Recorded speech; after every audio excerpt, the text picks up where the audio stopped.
Baik, di sini kami dari kelompok 7. Kami akan membawakan materi mengenai positioning plants. Next.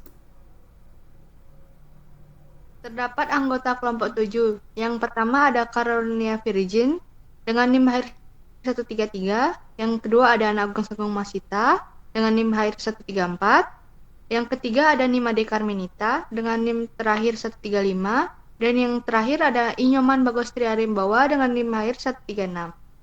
Next.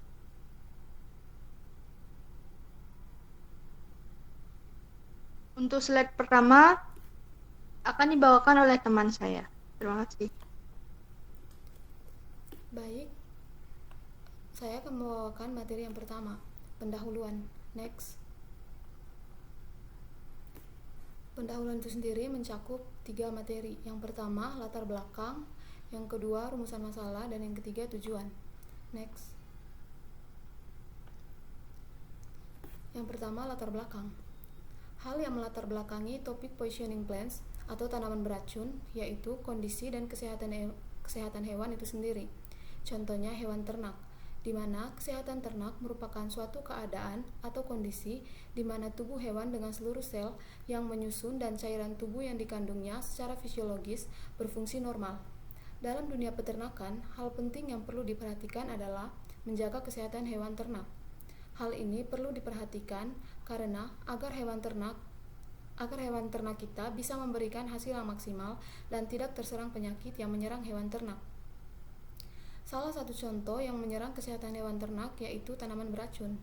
Tanaman juga bisa berkhasiat sebagai obat, namun jika tidak memilihnya dengan baik akan menjadi kesalahan, sehingga bukannya tanaman obat yang dipilih, malah menjadi tanaman yang beracun.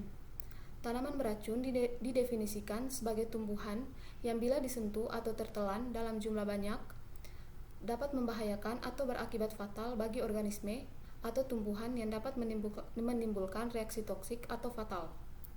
Beberapa ciri dari tanaman beracun. Yang pertama, memiliki getah, warna mencolok, dan bau yang tidak sedap. Banyak masyarakat awam kurang mengetahui terkait tanaman yang beracun. Tanaman beracun jika tidak bisa membedakannya akan berakibat fatal bagi masyarakat, sehingga diperlukannya kewaspadaan untuk memperhatikan tanaman beracun, karena kandungan racun tidak baik bagi tubuh yang nantinya akan bisa mengakibatkan keracunan dan sampai kematian. Next. Yang kedua ada rumusan masalah. Rumusan masalah itu sendiri mencakup beberapa hal. Yang pertama, apa itu tanaman beracun? Yang kedua, apa saja ciri tanaman beracun yang berbahaya bagi ternak?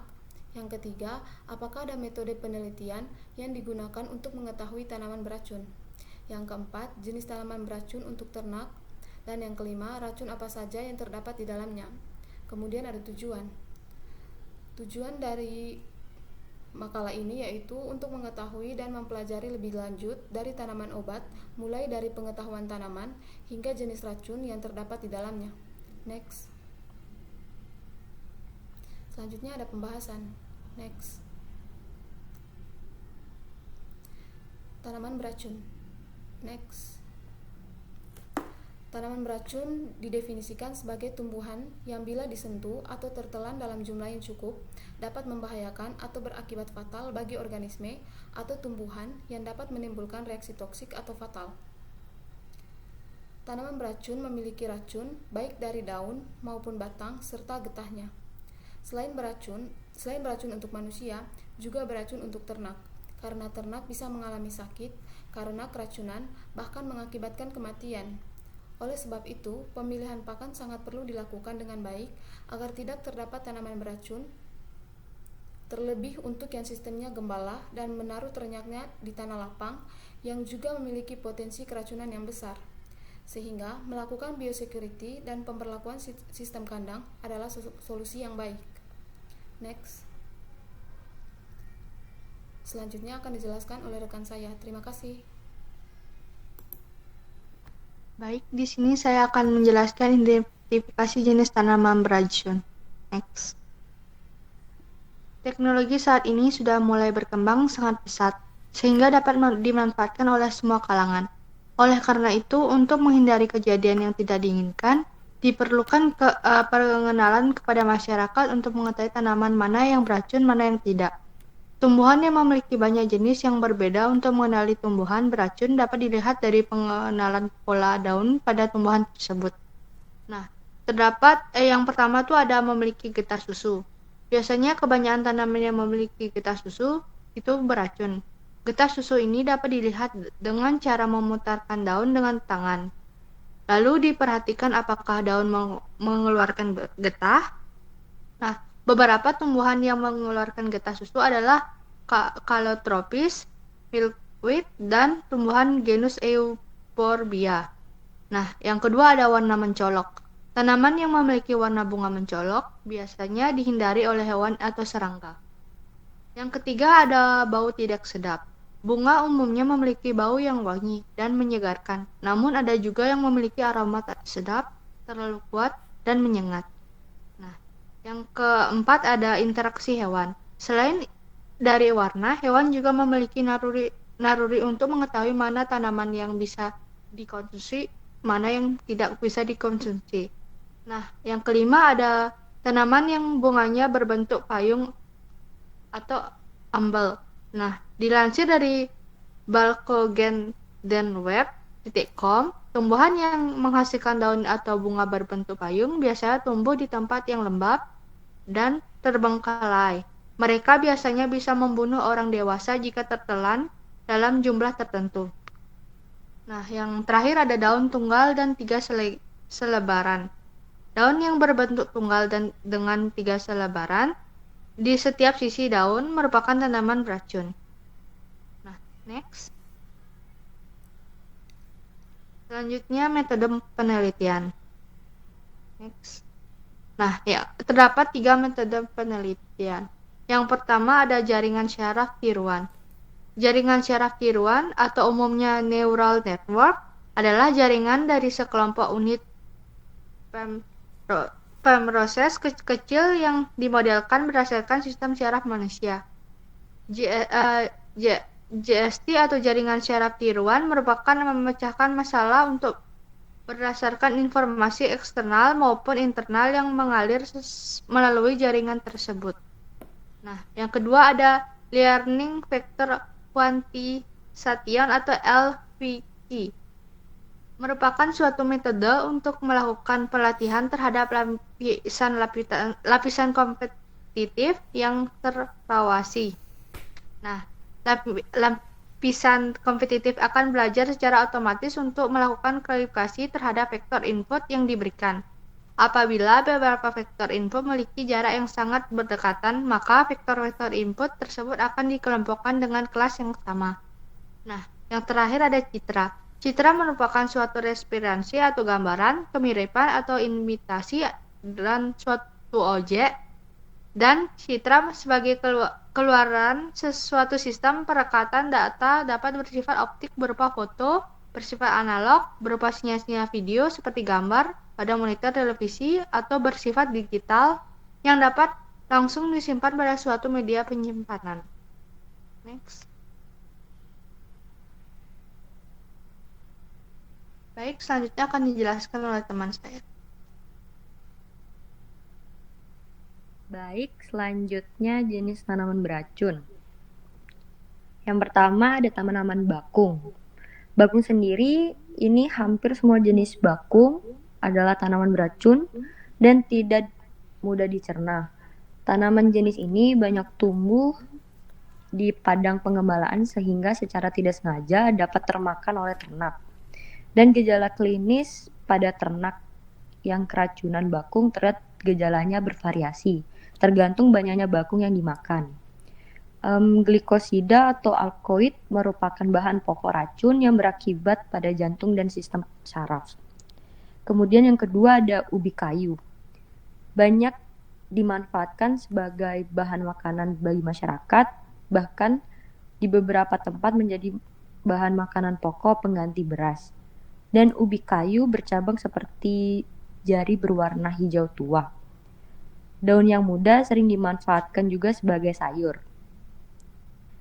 Dan gejala klinis akibat keracunan daun ubi kayu ini, terutama pada sapi, adalah gejalanya kejang-kejang. Selanjutnya ada tanaman jarak. Tanaman jarak sendiri disebut juga sebagai Palma Christi yang dapat meracuni darah. Tanaman ini ditemukan juga hampir di setiap daerah tropis. Tanaman ini termasuk jenis tanaman semak yang dapat tumbuh sampai pada ketinggian 3 meter. Gejala klinis yang dapat mengakibatkan hewan, salah satunya sapi, yaitu secara tidak sengaja makan makanan yang tercampur bahan mengandung risin dapat mengalami kematian dengan gejala kejang-kejang. Selanjutnya ada kacang tanah. Kacang tanah atau bungkil kacang sebagai limbah industri sering dimanfaatkan untuk makanan penguat bagi ternak, utamanya pada sapi dan babi. Dalam keadaan biasa, pakan ternak dari bungkil kacang tanah ini adalah normal dan biasa diberikan, namun dalam situasi tertentu dapat menjadi racun karena kacang atau bungkil ini telah ditumbuhi jamur. Selanjutnya ada latana. Latana ini memiliki banyak spesies, tetapi yang paling banyak dijumpai adalah Latana camara. Latana ini termasuk jenis tanaman perdu, berbatang kasar, bercabang banyak, permukaan daun kasar, dan tepi daun bergerigi. Selanjutnya ada Ageratum conizides atau babadotan, merupakan tanaman perdu yang tumbuh di daerah basah dan berawa. Babadotan termasuk ke dalam famili Asteraceae yang banyak dijumpai di berbagai daerah Indonesia. Selanjutnya ada Panicum maximum. Panicum maximum ini merupakan rumput tahunan yang tumbuh dengan cepat, dan tanaman ini berbentuk rerumputan yang sangat besar dan memiliki akar serabut yang dapat tumbuh jauh ke dalam tanah. Selanjutnya ada Persea americana atau alpukat. Alpukat sendiri adalah tanaman asli dari Amerika Tengah dan Amerika Selatan yang saat ini telah dibudidayakan secara ekstensif di berbagai negara, khususnya daerah tropis hingga subtropis. Selanjutnya ada kandungan racun. Yang pertama ada piperidin alkoid. Piperidin alkoid sendiri adalah lingkaran heterostik jenuh yang dimilikinya. Sebagai contoh adalah inti piperidin. Inti piperidin sendiri senyawa terpenting dari piperidin alkoid adalah konin yang dijumpai pada tanaman Cocinium maculatum atau lebih dikenal dengan nama tanaman hemlock beracun. Racun ini mudah menyebar karena mudah menguap sehingga dapat terhirup alat pernafasan. Selanjutnya ada indol alkoid. Indol alkoid sendiri adalah turunan dari asam amino triptofan yang mudah diamati oleh perbandingan kandungan inti nitrogen pada struktur zat kimia triptofan. Pada ternak yang paling penting adalah alkoid ergot yang diproduksi oleh jamur parasit pada jenis rumput-rumputan dan biji-bijian. Selanjutnya ada indolizin alkoid.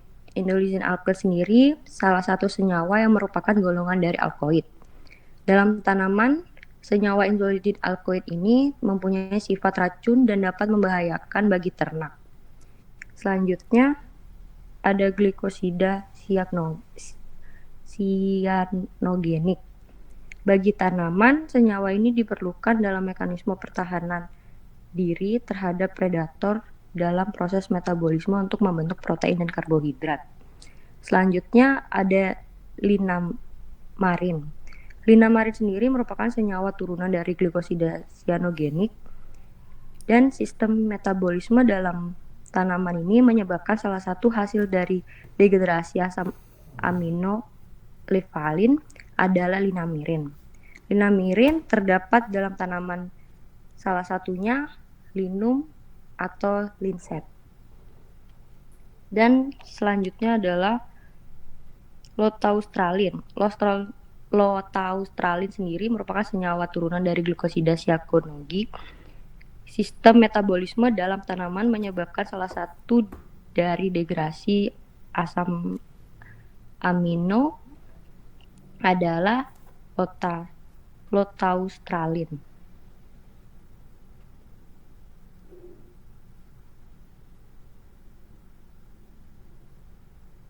Ini selanjutnya akan dijelaskan oleh teman saya. Baik, saya akan melanjutkan presentasi.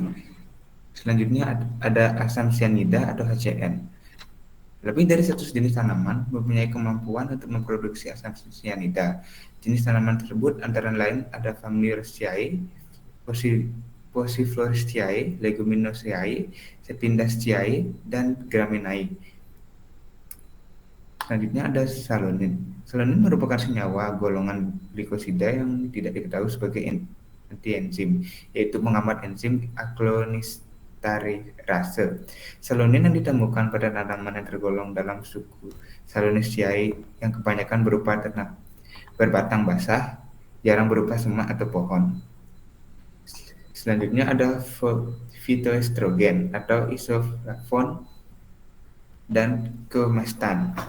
Phytoestrogen adalah estrogen tanaman. Dua senyawa yang merupakan phytoestrogen adalah isoflavon dan komustan, yaitu zat yang berasal dari kelas fenilpropanoid dan merupakan penggabungan desumarol. Melalui posisi ketiga, isoflavon adalah senyawa yang tidak dibentuk sebagai reaksi kondensasi antar gula dan gugus hidroksil dari senyawa kedua yang tidak dapat mempunyai gula yang lain. Next. Selanjutnya ada antitripsin. Antitripsin atau inhibitor tripsin adalah senyawa penghambat kerja tripsin yang secara alami terdapat pada kedelai, lima bean, gandum, ubi jalar, kentang, kacang polong, umbi, leguminosa, alfalfa, sorghum, kacang fava, beras, dan avcomoid.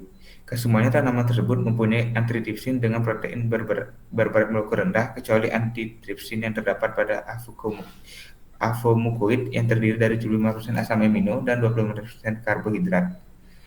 Selanjutnya ada papain. Papain adalah suatu enzim pemecah protein atau enzim proteolytik yang terdalam dalam getah pepaya, yang memiliki aktivitas proteolitik minimal 20 unit per gram preparat dan tergolong ke dalam senyawa organik kompleks yang tersusun dari gugusan asam amino. Selanjutnya ada lektin. Lektin adalah glikoprotein yang mempunyai bobot molekul 60.000 sampai 100.000 yang dikenal untuk kemampuannya menggumpalkan eritrosit. Tanaman yang mengandung lektin dijumpai dalam banyak kelompok botani meliputi monocotyledon dan dicotyledon. Lektin berada dalam berbagai jaringan pada tanaman yang sama dan mempunyai lokasi seluler dan sifat molekuler yang berbeda. Next. Selanjutnya ada mimosin. Mimosin merupakan zat racun atau zat anti nutrisi yang berasal dari lantoro atau leguminosa. Mimosin merupakan racun yang berasal dari turunan asam amino. Mimosin merupakan racun yang berasal dari turunan asam amino heterolyklik, yaitu asam amino yang mempunyai rantai karboh melingkar dan gugus berbeda. Selanjutnya ada letirogen. Letirogen adalah racun yang ditemukan dalam chickpea dan vetch, yaitu sejenis kacang polong. Letirogen merupakan derivat asam amino yang bekerja melawan dan metabolisme asam glutamate. Sebagai neurotransmitter di otak, ketika letirogen terkonsumsi dalam jumlah banyak oleh ternak, maka akan terjadi kelumpuhan. Penyakit yang disebabkan oleh racun letirogen dinamakan letirisme. Selanjutnya ada latin, indospecin, dan carnavin. Bungkil biji rami atau Linum eustathium mengandung sebuah zat antagonis dan dari piridoksin, yaitu asam amino 1-aminodiprolin. Pada pungkil biji rami, zat yang apabila dihidrolisis akan menghasilkan dipeptida, 1 amino diprolin dan asam glutamid dikenal sebagai linatin. 1 amino diprolin bereaksi dengan piridoksal fosfat membentuk hidrozona dan mempunyai halangi fungsi sebagai kofaktor di metabolis asam amino. Produksi piridoksal fosfat dimasukkan pada transmisi dikarboksilasi dan reaksi metabolis asam amino lainnya. Next. Selanjutnya ada sekilas kesimpulan. Next. Pemilihan tanaman untuk pakan ternak sangat penting karena selain biosecurity yang baik, untuk menjaga kesehatan ternak, melakukan pemilihan pakan ternak adalah salah satu cara terbaik untuk menjaga kesehatan ternak. Karena banyak sekali jenis tanaman beracun yang tidak dikonsumsi ternak akan menyebabkan ternak sakit, bahkan kematian. Selain itu, pengetahuan akan jenis-jenis tanaman beracun ini juga patut disebarluaskan dan metode-metode untuk mengenalinya juga perlu dikembangkan lagi agar ternak mendapatkan kesejahteraan dan manusia bisa mendapatkan pakan yang sehat. Next.